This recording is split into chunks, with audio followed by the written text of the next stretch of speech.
ये सच है?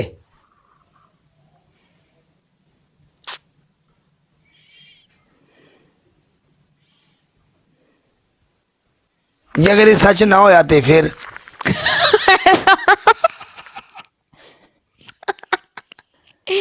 तुमने मुझे अनफॉलो किया था, मेरे दिल पे दर्द है बेटा। अच्छा, गाइस जिसने मुझे अनफॉलो कर दिया था, मैं आप और लोगों फिर को बता मूड दूं एक आज। दस होने की मूड है। उन मूड है वे के पनिशमेंट करांगे दो भी। मैं करांगी मैं। अच्छा, आ जा फिर विच मैदान दे। बेस्ट ऑफ 3 1 एंड 1 बता दे। Best of 3। वन सात वन नहीं, हजार से ऊपर। 7,000 वन से ऊपर वन। बेस्ट ऑफ 3 एक ही मैच खेलेंगे। क्या पता कोई आ जाए। 1 एंड 1 हर मैच की पनिशमेंट साथ में होगी। आ जा। चलो ठीक है। 5,000 पे पनिशमेंट है, 4,000 है। एडी आई बटी गाइस तू। यार प्लीज डबल टैप कर देना। डबल टैप करो सारे, कम ऑन स्टार्ट करो डबल टैप करना। के भाई ज्यादा ये लव यू पनिशमेंट भैया। बताओ।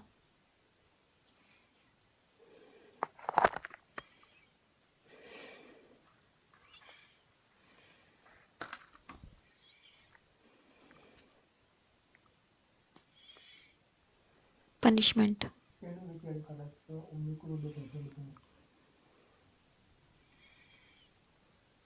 क्या सोच रहे हो?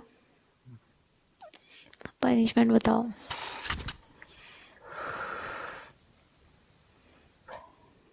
1 मिनट। ओके। पेंडू को ऐड करो मेरे साथ। पेंडू को यस। एक मिनट।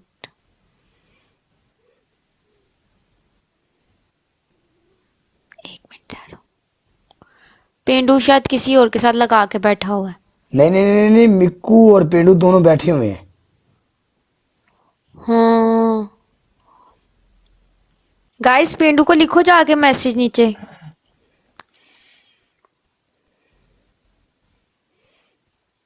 क्या मुझे माफी कहती है मिल फिर गई तेरी है। मम्मा? तू मुझे ये बात बता, तेरी मम्मा क्या कहती है अब? कुछ भी नहीं। मामा कुछ भी नहीं गलबात कहती, नहीं की तुमने थी मुझे उसने? ब्लॉक कर दिया था। मामा ने बस ये पूछा था, उससे पूछा नहीं तुमने उससे तुम्हें ब्लॉक क्यों किया है? मैंने कहा था पेंडू से बात करूंगी, ये काले ने ओ सॉरी ब्लॉक हैगी अनफॉलो किया। हम्म। तेरी पहली पनिशमेंट पता की है? हाँ मैनू प्रपोज। अच्छा दूसरी।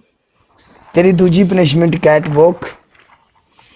तीसरी आया तेरी पेंडू। तीसरी।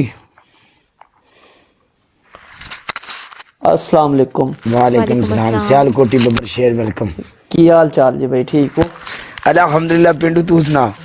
भाई काल आई है, काला वेट ते मैं ते एक बड़ी पेंडू सोहनी कल जी हफ्ता जनानी है। ही ते कल तेरा भरा आ रहा ना तेरे कोल यार। कल तू मेरे को आना है। कल तू राइट सियालकोट 8 बजे निकल जाना है। बस मैं राती भी सानू बड़ा कस्सा लगा, सारी रात बाहर ही रहे हैं ते मैं आज जल्दी लाइव बंद करके मैं सो जाना ते सुबह तू इंशाल्लाह बल्कि तेरे नाल। सुबह 6 बजे निकलना है, ठीक है? यार 6 6 बजे। बजे ते नहीं ना उठया जांदा कालिया यार, की करना पे यार पेंडू कोशिश करी ना टाइम ਨਾਲ सो जा। सफर करना है तू। भाई 4 ते घंटे 5 ਦਾ सफर है ਅਸੀਂ ते मैं ਜਿਸ तो ਟਾਈਮ अपनी ਤੇਰੇ ਕੋਲੇ ਆਣਾ ਸੀ ਨਾ, ਰੁਕ, ਅਸੀਂ ਜਿਸ ਟਾਈਮ ਤੇਰੇ ਕੋਲ ਆਣਾ ਸੀ, हाँ ਕਿਉਂ ਮੈਂ ਜਿਸ ਟਾਈਮ ਆਪਾਂ ਇਹਦੇ ਕੋਲੇ ਜਾਣਾ ਸੀ ਉਦੋਂ ਆਪਾਂ ਟਾਈਮ ਨਾਲ ਨਹੀਂ ਸੀ ਟੁਰੇ ਇਥੋਂ? यार तुसी 3 4 2 3 ਵਾਰ ਆਏ ਗਏ ਹੋ, ਕਿੰਨੀ ਦੇਰ ਦਾ ਸਫਰ ਹੈ ਟੋਟਲ ਤੁਹਾਡੇ ਘਰੋਂ ਸਿਆਲਕੋਟ ਦਾ? ਕਿੰਨੀ ਦੇਰ ਦਾ ਸਫ਼ਰ ਹੈ ਭਾਜੀ? 4.5 ਘੰਟੇ ਦਾ ਸਫ਼ਰ ਆ। ਆ ਤੇ ਮੈਂ ਤੇ 10 ਵਜੇ ਵੀ ਨਿਕਲਿਆ ਤੇ 1 2 ਵਜੇ ਤੇਰੇ ਕੋਲ ਪਹੁੰਚ ਜਾਣਾ ਆਰਾਮ ਨਾਲ। ਮੈਂ ਤੈਨੂੰ ਲੋਕੇਸ਼ਨ ਸੈਂਡ ਕਰ ਦਿਆਂਗਾ, ਠੀਕ ਹੈ? ਓਕੇ ਕਰ ਤੇ ਕੱਲ ਫਿਰ ਹਾਂ। ਉਹ ਵੇਖ ਥਲੜੀ ਆਸਰੀ ਅੱਛਾ। ਲੱਗੀ ਦਿਹਾੜੀ, ਖੋਤੇ ਦਾ ਢੂ ਲੱਗੀ ਸੰਜੂ ਦਿਹਾੜੀ ਯਾਰ। ਇਹ ਰਾਤੀ ਸੰਜੂ ਹੋਰਾਂ ਦੀ ਪਾਰਟੀ 'ਚ ਵੀ ਛਾਪਾ ਮਾਰਿਆ ਨਾ ਮੈਂ ਸਾਜੀ। ਸੰਜੂ ਹੀ ਮਹਿਰ ਹੀ ਮਲਕ ਖਾਨੀ ਨਾ ਹੀ। ਕਰ। ਸਹੀ ਗੱਲ ਹੈ, ਬੜਾ ਵੱਡਾ ਪ੍ਰੋਗਰਾਮ ਹੀ ਕਾ ਲਿਆ ਇਹਨਾਂ ਦਾ, ਬੜਾ ਅੱਛਾ। ਤੇਰੇ ਭਰਾ ਨੇ ਇਹਨਾਂ ਦੇ ਰੰਗ ਦੇ ਵਿੱਚ ਭੰਗ ਪਾਤਾ ਇੱਥੋਂ ਜਾ ਕੇ। ਮੈਂ ਵਲੋਗ ਬਣਾਇਆ ਪੂਰਾ YouTube ਤੇ ਚਾੜਿਆ। ਦੇਖ ਸਕਦਾ ਹਾਂ अच्छा ਮੈਂ? जी। ਹਾਂ ਵੇਖ ਸਕਦਾ। ਬਸ ਵਿੱਚ ਗੱਲਾਂ ਮੈਂ ਜਿਹੜੀਆਂ ਪਰਸਨਲ ਹਨ ਫਿਰ ਉਹ ਵੀਡੀਓ ਨਹੀਂ ਲਾਈ, ਨਹੀਂ ਤੇ ਉੱਥੇ ਰਾਜ਼ ਖੁੱਲ ਜਾਣੇ ਹਨ ਸਾਡੇ ਸਾਰਿਆਂ ਦੇ। ਕਾਲਾ ਸਾਹੀਵਾਲ ਵੀ ਆਹੋ ਸੰਜੂ ਕੱਲ ਮੈਂ ਕਾਲੇ ਕੋਲ ਜਾਣਾ ਨਾ ਤੇ ਮੇਰਾ ਪ੍ਰੋਗਰਾਮ ਹੈ ਕਿ ਇੱਕੋ ਹੀ ਟੂਰ ਚ ਨਿਕਲੇ ਦੇ ਆ ਨਾ ਮਿਲ ਗਿਲ ਕੇ ਸਾਰਿਆਂ ਨੂੰ ਕੰਮ ਮੁਕਾ ਦਈਏ ਖਾਨੀ ਸ਼ਾਨੀ ਹੋਰਾਂ ਨੂੰ ਤੁਹਾਨੂੰ ਜੋ ਵੀ ਹੈ ਕਿਉਂਕਿ ਫਿਰ ਬਾਰ-ਬਾਰ ਤੇ ਨਹੀਂ ਨਾ ਰੋਜ਼ ਆਇਆ ਜਾਂਦਾ ਇੱਕ ਸਰਦੀਆਂ ਕਰਕੇ ਮੋਟਰਵੇ ਤੇ ਧੁੰਦ ਪੈਂਦੀ ਹੈ ਬੰਦ ਕਰ ਦਿੰਦੇ ਨੇ ਯਾਰ ਮੋਸਟ ਵੈਲਕਮ ਭਾਜੀ ਤੂੰ ਇਸੇ ਗੱਲੋਂ ਤੈਨੂੰ ਮੈਂ ਕਹਿਣ ਡਿਆ ਮੇਰੀ ਜ਼ਿੰਦਗੀ 'ਚ ਇੱਕ ਗੱਲ ਯਾਦ ਰੱਖੀ ਪਿੰਡੂ ਐ ਸੋਸ਼ਲ ਮੀਡੀਆ ਤੋਂ ਮੈਂ ਇੱਕ ਸਬਕ ਹਾਸਲ ਕੀਤਾ ਆ ਜਦੋਂ ਵੀ ਕਿਸੇ ਕੋਲ ਜਾਣਾ ਹੋਵੇ ਨਾ ਜਦੋਂ ਵੀ ਕਿਸੇ ਕੋਲੇ ਜਾਣਾ ਹੋਵੇ ਤੇ ਤੁਸੀਂ ਟਾਈਮ ਨਾਲ ਨਿਕਲੋ ਵਕਤ ਨਾਲ ਨਿਕਲੋ ਗੱਡੀ ਏ ਠੀਕ ਏ ਠੀਕ ਹੈ ਗੱਡੀ ਹੁੰਦੀ ਹੈ ਸੋ ਮਸਲਾ ਮਿਸਾਲ ਬਣ ਜਾਂਦਾ ਯਾਰ किधर ਕਾਲੇ ਕੀ ਗੱਲ ਹੋਏ ਆ ਤੈਨੂੰ ਮੈਨੂੰ ਬੜੀ ਕਮਾਲ ਲੱਗ ਰਹੀ ਉਸਤਾਦ ਜੀ ਜਾना आपने तो जाना मैं तुमने तो पहले लाई नहीं सी ये मैं कैसी आप लग रही दोनों है चले जाएंगे आप फ्रेंड पर बैठना मैं गाड़ी मैं ड्राइव करूंगा साहिवाल जाना है एक दिन में वापस आ जाना ओए होए सफर गुजर जाएगा अच्छी अच्छी प्यारी प्यारी बातें करते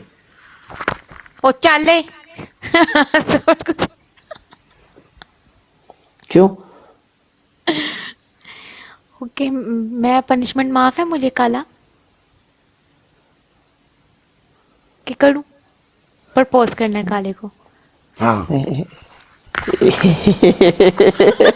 ਕਾਲਿਆ ਕਿਸੇ ਨੂੰ ਰਹਿਣ ਨਾ ਦੇਈ ਮੇਰੇ ਜੋਗਾ ਪੈਰ ਨਹੀਂ ਸੀ ਤੂੰ ਸਿਆਲਕੋਟ ਹੱਥ ਪਾ ਲਿਆ आओ आया मेर मेरी जान दा टुटा मेर ਐ ਨਾ ਕੋਲੀ ਹਰਾਤੀ ਕਾਲਿਆ ਵੈਲਕਮ ਵੀਰ ਜੀ ਬਸ ਮੈਂ ਰਹਿਣ ਦੇਣਾ ਲਾਈਵ ਸੀ ਬੰਦ ਭਾਜੀ ਕਰਕੇ ਰਹਿਣ ਦੇਣਾ ਸੀ ਯਾਰ ਥੱਲੇ ਵੈਸੇ ਹੀ ਆ ਕੇ ਤੁਸੀਂ ਬ੍ਰੋਡਕਾਸਟ ਮੈਨੂੰ ਸਲਾਮ ਕਰ ਦਿਆ ਕਰੋ ਤੇ ਤੁਹਾਨੂੰ ਪਤਾ ਹੀ ਹੈ ਫਿਰ ਨੋ ਪ੍ਰੋਬਲਮ ਫਿਰ ਗਰੁੱਪ ਅੱਛਾ, ਕੋਈ ਦੱਸ। ਤਰਤੀਬ ਬਣਾਉਂਦੇ ਆ आओ आया फरूक ਆਹ, ਇੱਥੇ ਮਾਰਨਾ ਚਮੀਆਂ ਫਰੂਕ ਮੇਰੀ ਜਾਨ ਦਿਆ ਟੁੱਟਿਆ ਕਾਲਿਆ ਮੇਰੇ ਸਾਹਮਣੇ ਨਾ ਇਹਦੇ ਕੋਲ ਪ੍ਰਪੋਜ਼ ਕਰਾਈ ਇਹਨੂੰ ਧੁੰਨ ਕੇ ਰੱਖ ਇਹ ਸਾਰਿਆਂ ਨੂੰ ਪ੍ਰਪੋਜ਼ ਕਰਦੀ ਫਿਰਦੀ ਹੈ ਕੌਣ ਇੱਕ ਜਨਾਨੀ ਹੋਰ ਚੁੱਕ ਲਾਂ ਫਿਰ ਮੇਰੀ ਗੱਲ ਸੁਣ ਲੈ ਪਿੰਡੂ ਟਿਕਟੌਕ ਫਰੂਕ ਭਾਈ, ਦੇ ਉੱਤੇ ਆਏ ਖੁਦ ਮੁਖਤਿਆਰ ਟਿਕਟੌਕ ਦੇ ਉੱਤੇ ਪਿੰਡੂ ਮੇਰੀ ਇੱਕ ਗੱਲ ਯਾਦ ਰੱਖੀ ਇੱਕ ਗੱਲ ਮੇਰੀ ਯਾਦ ਰੱਖੀ ਪਿੰਡੂ ਹਾਂ ਟਿਕਟੌਕ ਦੇ ਉੱਤੇ ਅਗਰ ਪ੍ਰਪੋਜ਼ ਕਰਨਾ ਹੈ ਤੇ ਕਾਲੇ ਨੇ ਕਰਨਾ ਹੈ ਪ੍ਰਪੋਜ਼ ਕਰਾਣੇ ਨੇ ਤੇ ਕਾਲੇ ਨੇ ਕਰਾਣੇ ਨੇ ਕਾਲਾ ਉਸਤਾਦ ਜੀ ਮੁਸ਼ਤਰਕੇ ਖਾਤੇ 'ਚ ਪੈ ਜਾਂਦਾ ਸਾਰਿਆਂ ਹੋਸਟਾਂ ਲੈ ਓਕੇ ਕਰ ਠੀਕ ਹੈ ਕਰਾ ਲੈ ਭਾਜੀ ਵੈਲਕਮ ਬੈਕ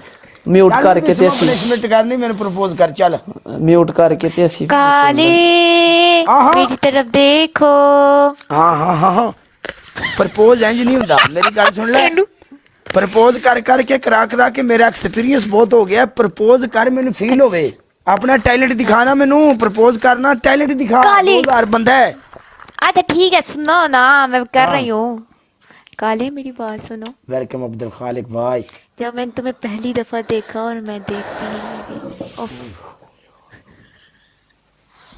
अच्छा जब मैंने तुम्हें पहली दफा देखा और मैं देखती ही रह गई ओह माय गॉड ये तुम्हारे लिए बस यही होना है बस सानू देखदी रहेगी तो पूछ ਨਹੀਂ ਅੱਗੇ ਵੀ ਕਰ ਲੋ ਕੁਛ यही होता है ਹੋਰ ਵੀ ਕਰ ਲੋ ਕੁਛ नहीं बस यही है भी तू मैनू देखदी रहेगी तो पूछ अच्छा ठीक है यार काले मैं तुम्हारे साथ जिंदगी बिताना चाहती हूँ मैं तुम्हारे साथ चलना चाहती हूँ मैं तुम्हारे साथ अपनी लाइफ गुजारना चाहती हूँ मैं चाहती हूँ कि तुम मुझे देखो मैं तुम्हें देखूं बस हम एक दूसरे को देखते ही रहें बस जिंदगी गुजर ਤੇ ਫਾਇਦਾ ਕੀ ਉਸ ਜ਼ਿੰਦਗੀ ਦਾ ਜਦੋਂ ਇੱਕ ਦੂਜੇ ਨੂੰ ਵੇਖੀ ਬਸ ਵੇਖਦੇ ਰਹੋ ਕਰਿਓ ਕੁਛ ਨਾ ਹਾਂ यार ऐसे ही होता है देखा ही जाता है बस हाली ਚੁੱਕੋ ਯਾਰ ਕੋ ਚੌਥਾ ਬੰਦਾ ਵੀ ਕਿੰਨਾ ਸਸਤਾ Welcome ਸ਼ਾਹ ਪ੍ਰਪੋਜ਼ ਜੀ, ਹਾਂ, ਚਾਹ ਬਣਵਾ। ਯਾਰ ਤੂੰ ਚਾਹ ਬਣਵਾ ਪਿੰਡੂ ਹਾਂ ਮੇਰੀ ਗੱਲ ਸੁਣ ਲੈ ਕੁੜੀ ਚੁੱਕ ਲੈ ਆਪਣੀ ਟੀਮਮੇਟ ਮੈਂ ਤੇ ਬਿਸਮਾ ਪਵਾਂਗੇ ਤੂੰ ਤੇ ਉਹ ਕੁੜੀ ਬਵੋਗੇ ਅੱਛਾ ਫਰੂਕ ਭਾਜੀ ਫਰੂਕ ਭਾਜੀ ਇੱਕ ਮਿੰਟ ਗੱਦਾਰੀ ਪਿੰਡੂ ਗੱਦਾਰੀ ਹੈ ਪਿੰਡੂ ਤੇਰੀ ਮੇਰੀ ਪਨਿਸ਼ਮੈਂਟ ਹੋਵੇਗੀ ਤੇ ਪਨਿਸ਼ਮੈਂਟ ਇੱਕ ਹੀ ਹੈ ਕੀ ਕੀ ਕੀ